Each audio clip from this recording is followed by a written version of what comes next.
Nos vamos entonces a Primera de Pedro, capítulo 5. Y vamos para comenzar a leer el versículo número 8. A las 3 lo vamos a leer todos, ¿ok?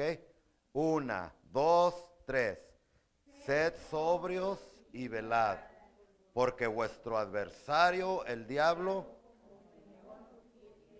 anda buscando a quien. El apóstol Pedro, para terminar su carta, les da consejos sabios a la iglesia sobre cómo tener victoria sobre Satanás.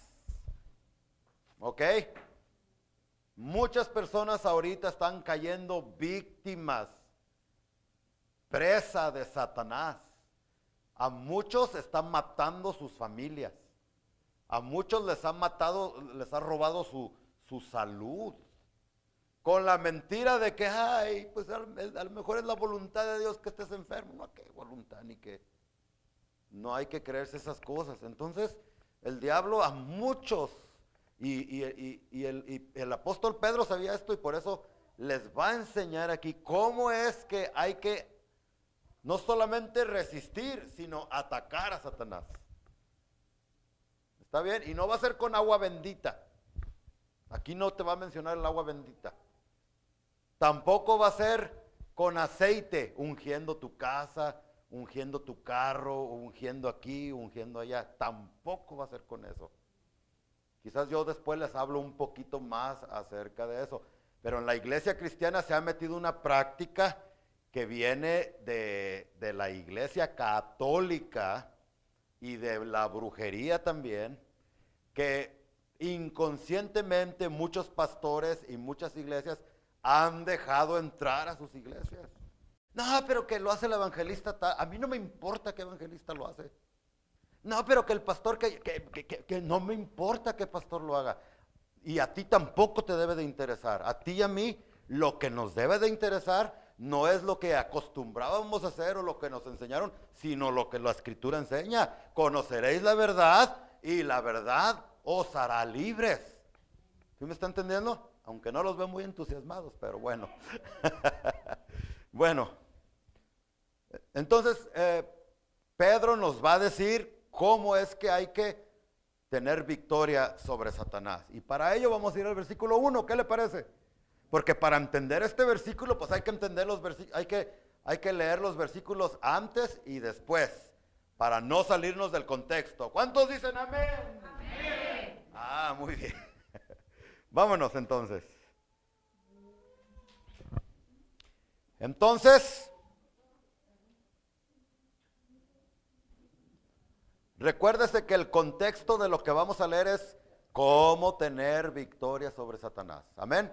En primer lugar dice, versículo 1, ¿están todos conmigo? Ruego a los ancianos. Cuando habla aquí de ancianos no está hablando de viejitos. La palabra ancianos en el original griego es presbúteros, donde sacamos la palabra presbíteros, ¿verdad? Está hablando del presbiterio. Está hablando de una persona que tiene mucha experiencia con Dios, que ha tenido mucho tiempo con Dios, de tal manera que ya puede aconsejar a los hermanos. Eso, ¿ok? Ruego a los ancianos que están entre vosotros, y luego él se identifica, dice, yo anciano también. Note que aquí no dice yo el primer papa de la iglesia católica. ¿O sí dice así, hermano Luis? No, ¿verdad que no? Porque hay es una tradición solamente que Pedro fue el primer papa. ¿Qué papa ni qué 8 cuartos? No, hombre. En primer lugar, Pedro estaba casado. ¿Se recuerdan que en alguna ocasión Jesús vino para sanar a su suegra? Pero la iglesia popular enseña que para ser papa, pues no debes de casarte. Que es el primer error. Pedro estuvo casado y no, aquí no dice, hubiera dicho aquí, pues que soy el papa, ¿no? Eso ni existía en estos tiempos. Él dice, se identifica con los pastores de la iglesia, dice, yo anciano también con ellos. y testigo, esto es muy importante, testigo de los ¿qué? De los padecimientos de Cristo, que soy también participante de la gloria que será revelada. Y luego dice en el versículo 2, apacentad la grey. ¿Cómo vencer a Satanás? En primer lugar, el apóstol Pedro nos aconseja a los pastores, a los que enseñamos la palabra, como diciéndonos, hey, si ustedes quieren que su gente, los que están bajo su liderazgo, bajo su autoridad, las ovejas del rebaño, si ustedes quieren que esas personas tengan victoria contra Satanás, contra la tentación, nos habla a los pastores, dice, enséñenles la palabra. Es por eso que yo me he estado tomando el tiempo. Yo sé que a veces es tedioso o aburrido versículo por versículo, ¿sí? Pero a mí no me interesa eso. A mí lo que me interesa es que ustedes, hermanos, aprendan la palabra de Dios. Porque cuando tú te alimentas de la palabra de Dios es lo que te va a dar la fuerza y la gracia para que en el momento que Satanás venga a atacarte con sus uñas mugrosas, tú puedas tener victoria sobre Satanás. Porque vas a estar nutrido con la palabra de Dios. Entonces lo primero que el apóstol Pedro aconseja, si quieren tener victoria sobre Satanás, escojan una iglesia, no donde esté cool, no donde haya programas para jóvenes y clases para niños, donde se te predique la sana palabra del evangelio de Jesús. Porque las cosas que tengan para jóvenes en iglesias, todo eso está bien, no me malentienda. Y nosotros, según la gracia de Dios, también lo vamos a tener. Pero cuando uno busca una iglesia, tú no la buscas basado en ¿qué tienen para los jóvenes? ¿Qué tienen para los niños? Lo primero que tienes que checar o investigar es si allí se predica la verdad de la palabra de Dios. Porque así es como las familias van a poder tener victoria sobre Satanás. La doctrina es bien importante. La doctrina o te bendice o te mata. En las iglesias donde dicen, ay, pues si es la voluntad de Dios que te mueras de cáncer. Y yo he conocido iglesias donde a cada ratito se mueren de eso. Una iglesia en la esquina de mi casa, una iglesia grandecita, a cada ratito funerales. Y en nuestra iglesia, ni allá ni aquí, gracias a Dios, que no hemos tenido funerales de personas que se han muerto. Y todos los que han tenido cáncer o cualquier otra enfermedad han sanado en el nombre poderoso de Jesús. Por eso es importante dónde te metes, porque la doctrina que te meten o te va a matar o te va a avivar o te va a hacer crecer. ¿Sí? Entonces lo primero que dice, pastores, estos a los líderes espirituales, apacentad. ¿Qué quiere decir apacentad? Alimenta, cuida de la grey. La grey se refiere, ¿qué quiere decir grey? Grey habla de rebaño, ovejas. Dios nos compara a nosotros con un rebaño, con animalitos, les decía en la mañana, ovejas. Las ovejas es el animal más tonto del mundo entero. Perdónenme, hermanos. Dios es que ¿verdad que sí? Son los animales más indefensos. Quiere decir que nosotros somos los seres humanos, personas indefensas. Y necesitamos del cuidado de Dios. Entonces, apacentad la grey de Dios que está entre vosotros. Escuche, cuidando de ella. Pastores, dice Pedro, si quieren cuidar a su congregación de las garras de Satanás, cuiden de la congregación. ¿Cómo? Alimentándolos de la palabra de Dios. Y luego después dice a los pastores, estos a los pastores nos dice, no lo hagan a la fuerza, no por fuerza. ¿Ustedes creen que yo vengo a la fuerza aquí a Victorville? No, si yo no quisiera no viniera. No, que se los lleve el chamuco. Pero no.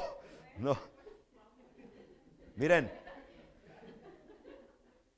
no lo hagas por fuerza, sino voluntariamente.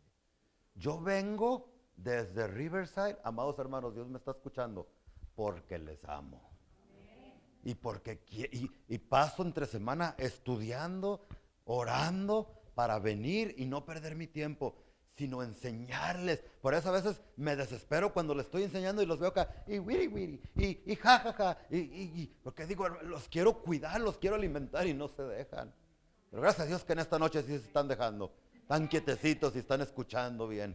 Qué bueno. Entonces, no lo hago a la fuerza, lo hago voluntariamente. Es lo que la Biblia. Y tú también, mi hermano. Si tú haces algo aquí en la iglesia, barres, tocas, cantas, das la bienvenida, no lo hagas a la fuerza, tiene que ser de voluntad propia, porque si no, no sirve para nada, porque no lo estás haciendo para el hombre, lo estás haciendo para Dios. Voluntariamente, no por ganancia deshonesta.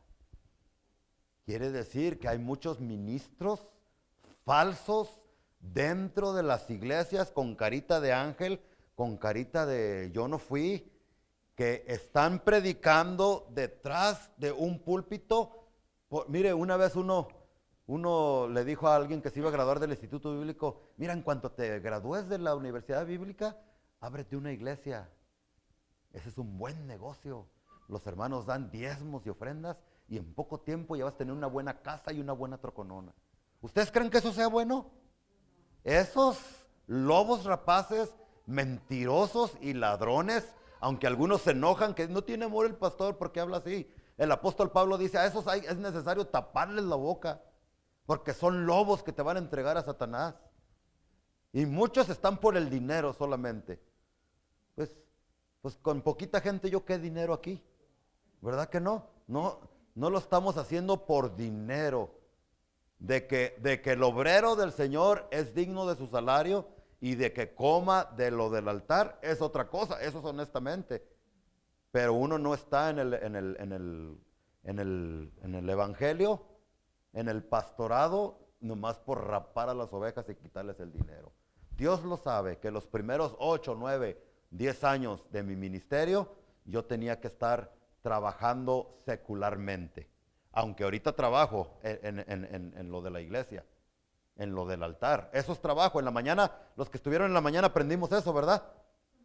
Que el ser pastor es trabajo. Porque hay muchos que dicen, el pastor que vaya, al cabo él no trabaja. El pastor que haga, al cabo no trabaja. ¿Cómo que no trabaja? Miras cómo me duele la espalda a mí también. Pero bueno, ese no es el punto, ¿verdad?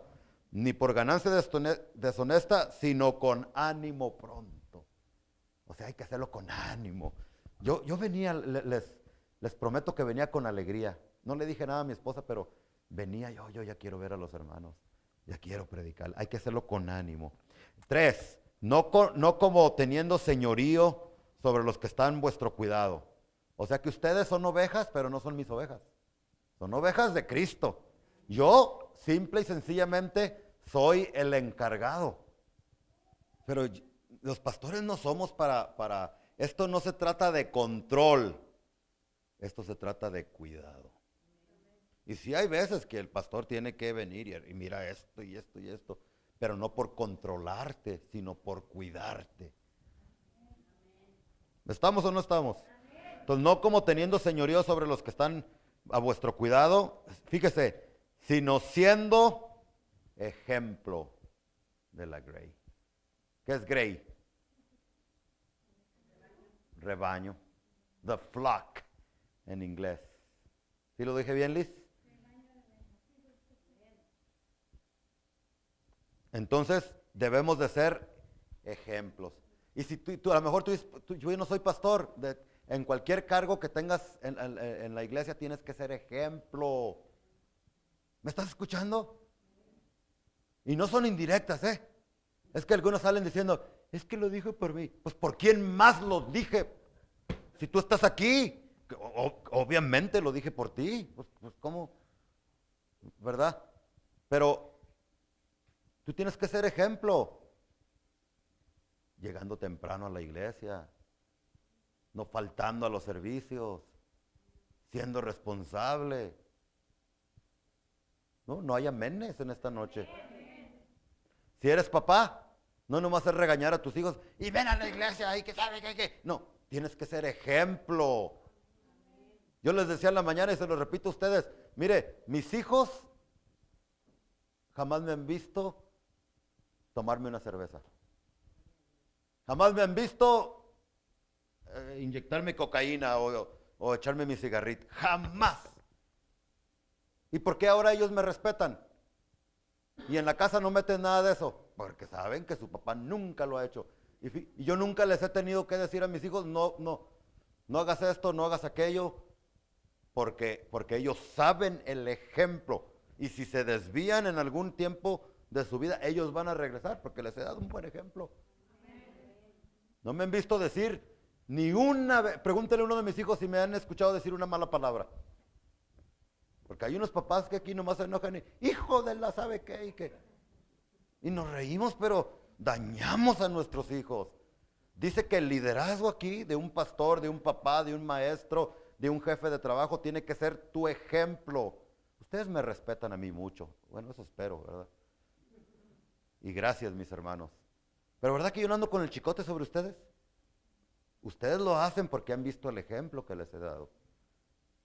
Pregúntale a uno de mis hijos si me ha visto faltar a la iglesia una vez.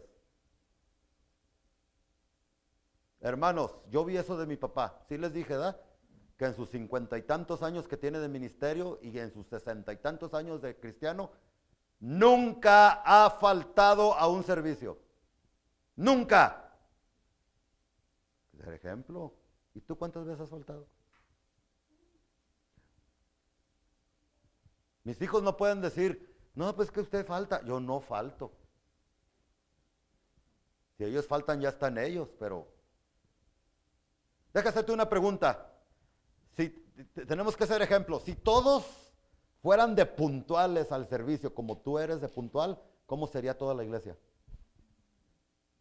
Si todos, escúchame, si todos diezmaran, así como tú diezmas, no sé si diezmas o no, si todos fueran como tú en cuanto al diezmo, ¿cómo estuviéramos aquí en la iglesia? ¿Tuviéramos más o menos? No, si todos fueran como tú, y aquí va a pensar el que nunca ha dado, pues en la ruina. En versículo 4, cuando aparezca el príncipe de los pastores, vosotros recibiréis, ¿qué? La corona incorruptible de gloria. Y no solamente yo como pastor si hago mi trabajo bien.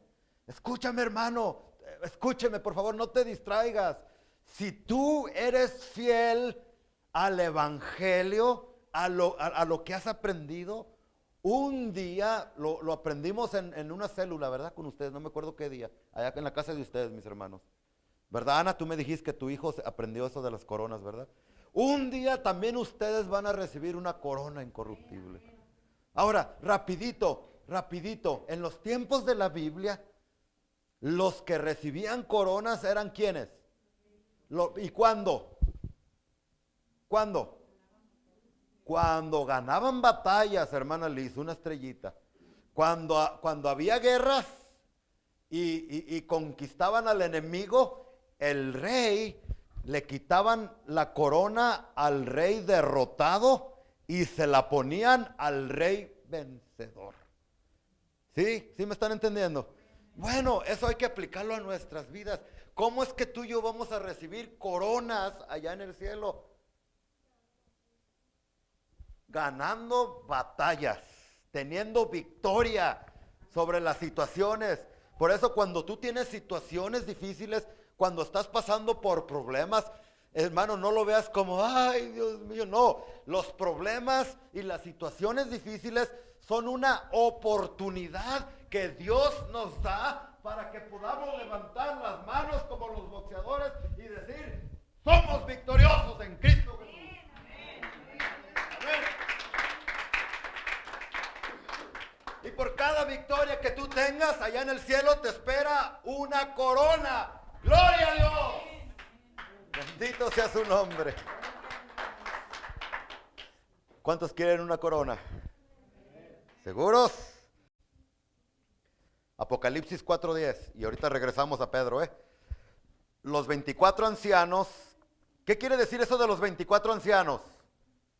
Pero estos aquí representan a las 12 tribus de Israel. ¿Verdad que sí? ¿O no? Sí, serían las 12 tribus de Israel. Y en el Nuevo Testamento a los 12 apóstoles. 12 y 12, 24. Cuando aquí está hablando que dice que en el cielo había 24 ancianos que tenían todos sus tronos, mire, los 12, las 12 tribus de Israel representaban a todos los santos del Antiguo Testamento. Y los 12 tronos de los 12 discípulos representan a todos los santos del Nuevo Testamento. Entonces aquí está hablando de que todos vamos a estar allá en el cielo. ¿Pero qué vamos a estar allá haciendo allá en el cielo? Ay, yo me emociono, yo digo, nomás voy a hablar. Fíjese, los 20 versículos, ¿sí lo tiene? Apocalipsis 4:10, ¿verdad? Dice, los 24 ancianos se postran delante del que está sentado en el trono. ¿Quién está sentado en el trono? El Padre y el Hijo. Y adoran al que vive por los siglos de los siglos. ¿Y qué más dice? ¿Y echan sus qué? Quiere decir que si tú no colectas coronas, si tú no recibes ninguna corona allá en el cielo, no, ¿con qué vas a adorar a Cristo allá en el cielo? Las coronas que nosotros recibamos las vamos a usar para adorar a Cristo, al Padre y a su Hijo y al Espíritu Santo. Y con la acción de entregar esas coronas les vamos a estar diciendo, Señor, tú me diste estas coronas, pero en realidad el crédito y la gloria no son para mí, son para ti, Señor. A ti sea la gloria, a ti sea la honra y a ti sea la alabanza, porque si tuve victorias durante mi estancia en la tierra, fue por ti, fue por tu poder, fue por tu gracia y fue por tu favor. Porque si no hubiese sido por ti, yo no hubiese tenido victoria sobre los problemas. Escúchame, si no es por Cristo, tú no vas a tener victoria sobre ese problema, esa circunstancia negativa por la que estás pasando. Así es que, hermano, la próxima vez que usted esté pasando por problemas, situaciones difíciles, no se queje. Es una oportunidad que Dios te está dando para que tengas victoria y te den tu corona. Amén. Regresamos a 1 de Pedro capítulo 5. Entonces, ¿qué hay que hacer para vencer al león rugiente, a Satanás? A los pastores hay que apacentar, hay que cuidar y hay que alimentar las ovejas. Y ustedes tienen que comer y alimentarse también, porque si no se las come Satanás, ¿ok? Después cambia la moneda Pedro y ahora les habla a ustedes. Versículo 5. Igualmente jóvenes. Esta palabra jóvenes tiene doble aplicación. Está hablando de miembros de la iglesia y está hablando de jóvenes también que tienen que tener respeto a los adultos. Pero aquí dice igualmente jóvenes, está hablando de ustedes. Esto es para ustedes. ¿Listos? Estad sujetos, no con sus jetas, sujetos a los ancianos. ¿Quiénes son los ancianos? Los pastores. Y ya les dije que hay una diferencia entre sujeción y obediencia. ¿Se recuerdan que les enseñé? La obediencia tiene que ver con una acción externa. La sujeción tiene que ver con la actitud de tu corazón. O sea que tú puedes obedecer externamente, pero si adentro estás, hey, todo yo, nomás vengo para que ya no me anden llamando y que falto tanto y que digo esto, no estás sujetándote, chiquito. Estás obedeciendo, pero eso no vale, tienes que sujetarte. Entonces, ¿qué tienes que hacer, hermano, para que cuando el diablo venga como león rugiente tú puedas tener victoria? Sujétate. ¿A quién? ¿A Cristo dice aquí? Hay que sujetarnos a Cristo, pero aquí para los que dicen, yo no le obedezco al hombre, solamente a Cristo. Ay, sí, Chucho, ¿y tu nieve de qué sabor la quieres? Todo lo que decimos que sentimos por Dios hay que demostrárselo con las personas que sí podemos ver. Y aquí dice, estén sujetos a sus ancianos. Yo no estoy muy anciano, pero está hablando de mí aquí, al pastor. ¿Verdad, hermano Luis, que no estoy muy anciano todavía? Hermano Luis me sigue la corriente. No.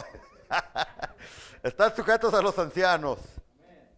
Y dice, y después cambia otra vez la moneda y nos habla a todos. Y dice, y todos sumisos unos a otros, revestidos de humildad. Dios odia la soberbia y el orgullo. ¿Por qué? Porque el orgullo fue el primer pecado que hizo a un ángel hermoso convertirse en un diablo asqueroso y horrible, en Satanás. El orgullo, ¿verdad que es feo juntarse con gente orgullosa? ¿Verdad que es feo cuando tu esposo o tu esposa comienza a actuar así todo orgulloso, todo sábelo todo? ¿Verdad que sí? Entonces, dice, revestidos de humildad. Note que no dice que Dios va a mandar un rayo y te va a hacer humilde.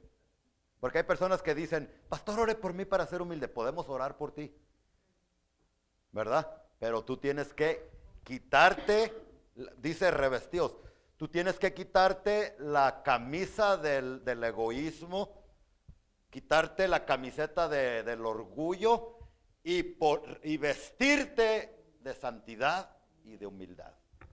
Es un acto tuyo. Dios no va a venir a hacer lo que Él te mandó que tú hicieras. Y muchos están esperando, pues yo soy humilde hasta que Dios me cambie. No, Dios ya te dio la habilidad y el poder. Tú eres el que tiene. El ser humilde es una decisión. It's a decision that you have to make, my friend. ¿Está bien? ¿Estamos aprendiendo o no? Y luego es más específico Pedro y nos dice, porque diario que Dios nos da un mandamiento nos dice el por qué. Cuando tú mandes a tus hijos, diles por qué, no nomás, ¿puedo tener novio? Que no. ¿Y por qué no? ¿Por qué no? Porque yo soy tu padre y cállate. No, explícale por qué. Y aquí dice por qué. Dice, porque número 1, Dios resiste a los soberbios. ¿Qué quiere decir Dios resiste a los soberbios? Dios opone, Dios estorba a los engreídos. Los ama porque nos ama a todos, pero resiste significa, Javier, ven rapidito, por favor. Corriendo, nomás no tropieces. Resistir. Viene aquí todo, avanza, vente para acá. Avanza, fuerte, lo más que puedas. Más. Eso es resistir. Gracias, Dios te bendiga. Dios resiste al soberbio. Muchas veces tú quieres avanzar en la vida y no puedes avanzar. No puedes avanzar en tu matrimonio, no puedes avanzar en tus finanzas y tú reprendiendo a Satanás, reprendiendo al diablo. Y muchas veces ni siquiera es el diablo, es Dios que te está resistiendo porque eres una persona engreída, orgullosa, soberbia. A ver, ayúdeme. Etcétera, sangrona y todo eso es lo que me dijeron. Pero da gracia a los humildes. ¿Qué quiere decir? ¿Qué quiere decir gracia? Javier, ven para acá.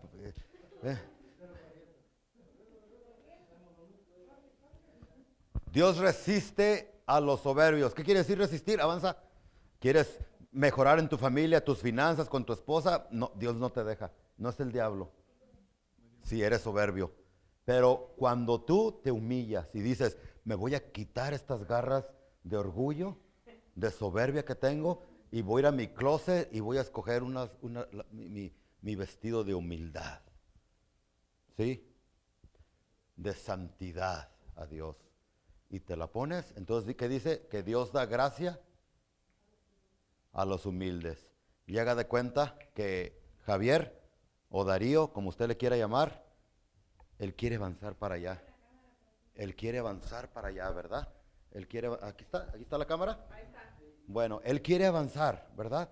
Entonces, lo que Dios hace ya no lo resiste, sino que ahora le da un puchoncito para que logre todo lo que él quiere. Y si él tiene gracia, corre, tu meta es la pared, llega a la pared para allá, vete para la pared, vete para la pared. Gracias, denle un aplauso a este voluntario aquí. Por eso dice el versículo 6, abran su Biblia, humillaos pues bajo la poderosa mano de Dios, para que Él os exalte.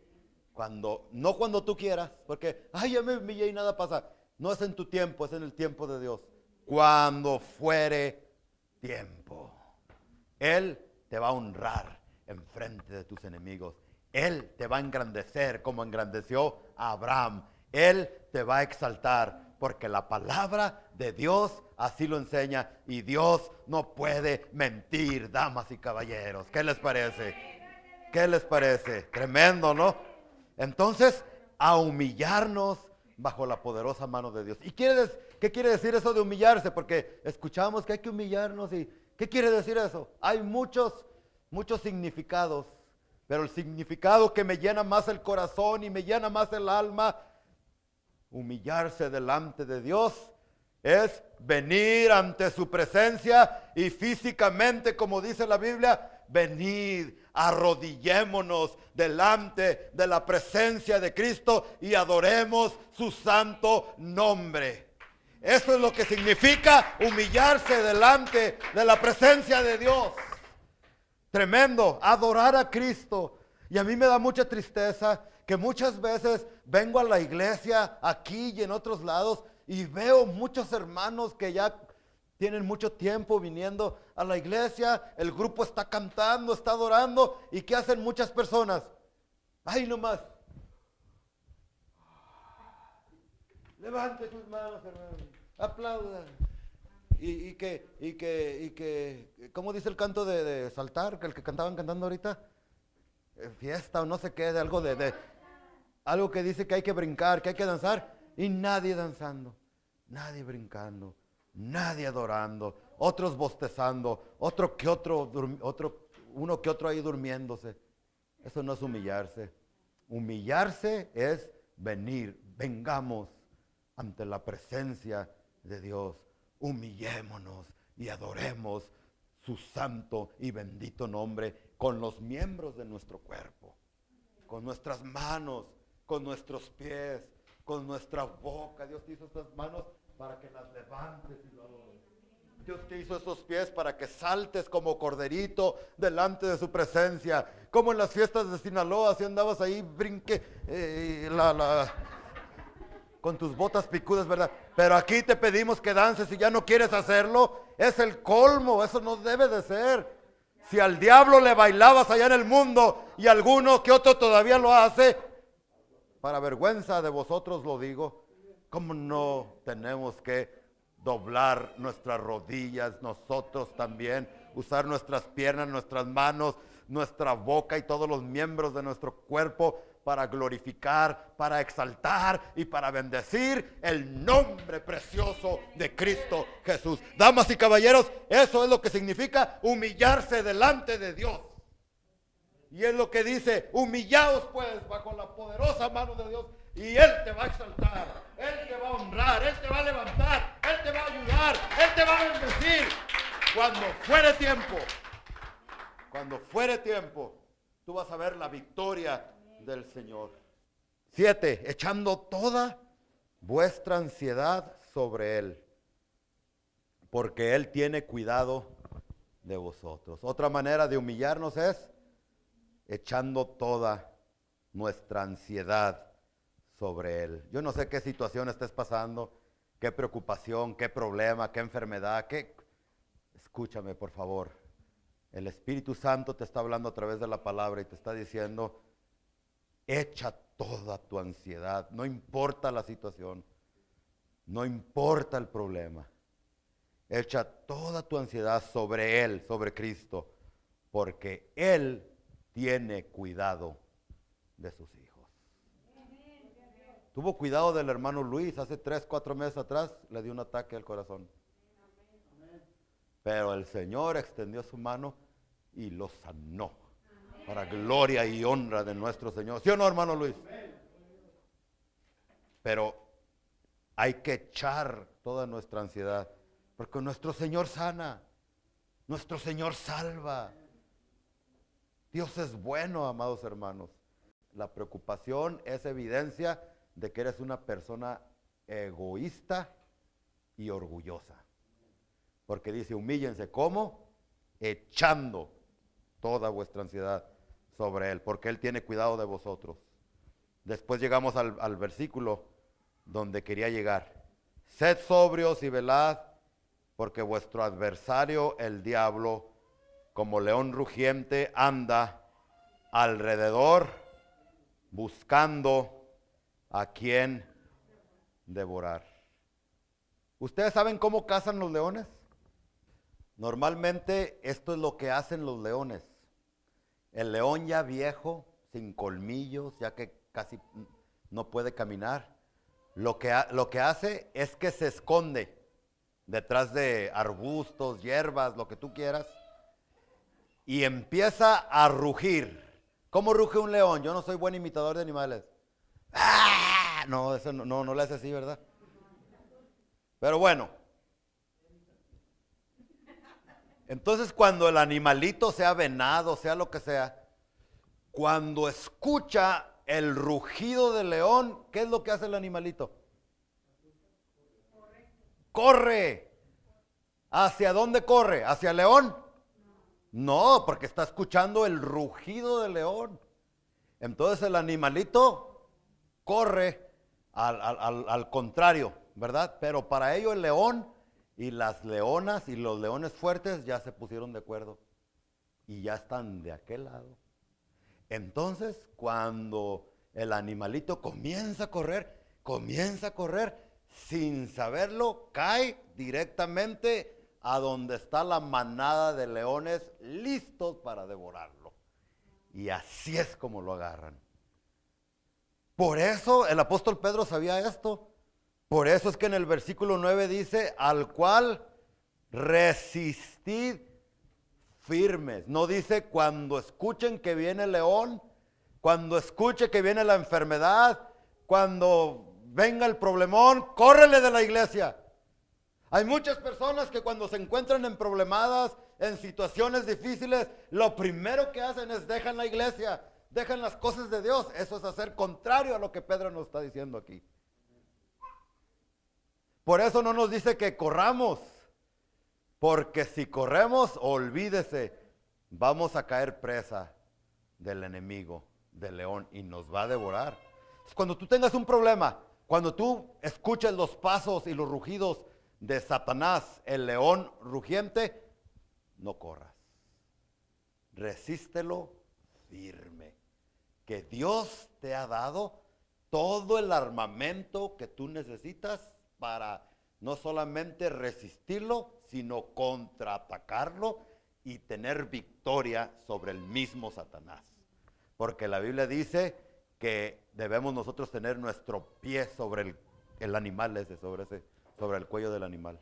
Si usted tiene tiempo, lea en el Antiguo Testamento y va a ver cómo los valientes de David, cuando los leones venían, Yadán, en una ocasión, en un invierno, hermano Luis, dice, Genonaida, o se me escapa el nombre del valiente de David, dice que le llegó un león en un invierno donde había mucho frío y cayeron los dos a un pozo. Y en lugar de querer huir de correr, dice que se le enfrentó al león y lo mató. De los valientes de David. Pues de la misma manera, cuando venga el invierno, cuando vengan los problemas de la vida, las situaciones difíciles, y venga el león, tú saca la espada de la palabra, y si tú resistes al enemigo, vas a tener victoria sobre él. Y lo vas a poder matar y mocharle la cabezota asquerosa también. Entonces lo vamos a resistir. ¿Cómo lo vamos a resistir? ¿Corriendo? Hay que enfrentarlo a Satanás. Hay que enfrentarlo. Lo único que no podemos hacer es correr. ¿Sabes por qué? Hermanas, ustedes acabaron de estudiar de los armamentos, ¿verdad? De Efesios capítulo 6. Si ustedes son curiosas y estudiosas de la Biblia, se dieron cuenta de que todo el armamento es para protegerte aquí enfrente. Pero atrás, en la espalda, no hay ningún armamento que te pueda proteger de Satanás. Nada. Dios lo hizo al propósito. ¿Sabe por qué? Porque Dios no quiere ningún cobarde que corra ante los problemas, las enfermedades y las situaciones difíciles. Porque Dios sabe que en el momento que tú le das la espalda a Satanás, allí te agarra con los dardos, te clava, te derrota y te mata. Por eso, mis amados hermanos, nunca huyan de Satanás. Nunca huyan de los problemas. Ya me voy de esta iglesia porque hay muchos problemas. Huye y vas a ver cómo te va a agarrar Satanás. ¿Que no sabes que los problemas son para que crezcas y Dios los permite? Pero es que la hermana no la puedo soportar. Dios te la puso aquí para que crecieras. Y termino con el versículo 10. Dice, ¿todos tienen el versículo 10? Un hermano hace muchos años compuso un canto, se los voy a cantar. Dice, leyendo el 10, léanlo conmigo, el 10 y el 11, dice: mas el Dios de toda gracia, que nos llamó a su gloria eterna,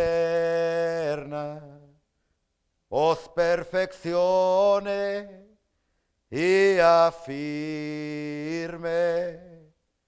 fortalezca y establezca. El 11, a Él sea la gloria, a Él sea el imperio por los siglos de los siglos. A ver todos, a Él sea la gloria, a Él sea el imperio por los siglos de los siglos. Amén. Amén. Amén. Y amén. Un aplauso fuerte al Rey de Reyes. Mire, termino con esto. El apóstol Pedro escribió cosas difíciles aquí de seguir, ¿sí o no? Humillarse no es fácil. Adorar a Cristo no es fácil. Obedecer no es fácil. Estudiar la palabra de Dios no es fácil. ¿Verdad que nada de esto es fácil? Y él sabía, y por eso en el versículo 10, él nos habla de la gracia sublime de Cristo.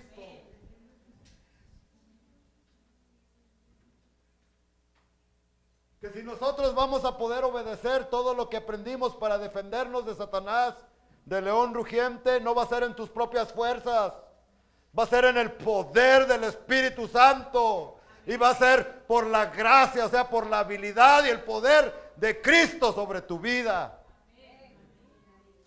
Entonces dice, mas el Dios de toda gracia, Él es el que, escucha, el que te va a perfeccionar, el que te va a afirmar, el que te va a fortalecer y el que te va a establecer en tu fe para que no caigas, para que no tambalees. Por eso dice, a Él sea la gloria, a Él sea la honra. Mire, en el versículo 1, fíjese cómo Pedro entendía de la gracia. Ya voy a terminar, no se me desesperen, pero esto es bien importante. En el versículo 1, si usted vuelve a leer, Pedro dice que él fue testigo de los sufrimientos de Cristo. Léalo, léalo. Ruego a los ancianos y testigos de los padecimientos de Cristo. Yo te pregunto, hermanos, ¿fue Pedro testigo de los padecimientos de Cristo? No dice que el único que estuvo en la cruz fue Juan. No dice que Pedro huyó con miedo. Hay que leer la Biblia por eso. Pedro negó a Jesús 3 veces. Y él sí fue testigo de los padecimientos, pero de retirado. Eso no lo puso aquí Pedro. ¿Por qué no? Pues no le convenía, ¿verdad? No. No lo puso porque él entendía lo que es la gracia de Dios. En el versículo 2, Pedro dice que hay que apacentar y alimentar el rebaño. ¿Se recuerdan? ¿Se recuerdan que cuando Jesús se le apareció y le dijo, Pedro, ¿me amas? ¿Se recuerdan? Y Pedro, sí, Señor, pues sí. ¿Y qué dijo Pedro? ¿Qué le dijo Jesús? Apacienta. Pero le tuvo que decir 3 veces, porque el mismo consejo que él nos da, él no quería hacerlo. ¿Se fijan? Y así sucesivamente, él dice, seamos ejemplo, ¿verdad? De la Grey, ¿verdad que así dijo? Pero fue ejemplo cuando vinieron a arrestar a Jesucristo. Sacó la espada y le mochó la oreja a uno de los soldados. Fue ejemplo cuando Pablo lo tuvo que reprender porque era un hipócrita. Pero eso no lo puso él aquí. Dice que nos tenemos que humillar delante de Cristo, ¿sí o no? Pero él no fue humilde cuando Jesucristo dijo, hey, el diablo me ha pedido para que te zarandee, pero yo he orado por ti para que tu fe no falle. ¿Se recuerda? Para que tu fe no falle. ¿Y qué dijo Pedro? En lugar de humillarse, ¿qué dijo Pedro? Estos se podrán escandalizar de ti. ¿Se recuerdan o no? Pero yo jamás, eso es orgullo.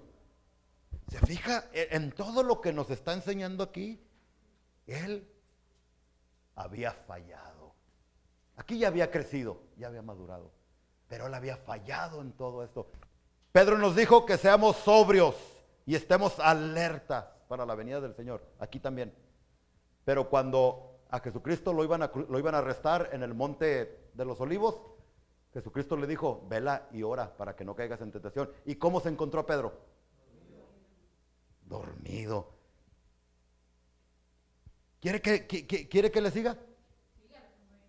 Hay más ejemplos. Todo lo que el apóstol Pedro nos enseñó aquí, él mismo no lo hizo. No lo hizo. Te digo eso porque a lo mejor estos mensajes, ay, pues yo ya no puedo. Sí puedes. Si Pedro pudo, si otras personas pudieron, tú también puedes. Pero no fue en tus propias fuerzas. Fue en el poder del Espíritu Santo y por la gracia de Jesucristo. Y por eso a Pedro lo tenemos como el campeón de la fe, porque él dependió no de él mismo, sino de la gracia de Jesús para convertirse en el hombre que se convirtió, por la gracia de Dios. Y tú también, no sé en dónde está tu vida espiritual, agárrate de la gracia y dile, Señor, yo sé que que a ti no te agrada que yo todavía siga moviendo el bote. Yo sé que a ti no te agrada que todavía siga siendo enojón. Que todavía me eche mi copita. Que sea inconstante, que haga esto. Yo sé que a ti no te agrada nada de esto. Pero en esta noche, Señor, lo que tú quieres es un corazón humilde. Yo vengo y me humillo delante de tu presencia y te pido que me des tu gracia para obedecerte y para poder vencer el pecado. Y si tú te humillas delante de Dios, Él lo va a hacer también. Amén. Dale un aplauso fuerte al Rey de Reyes. Ponte de pie en esta hora.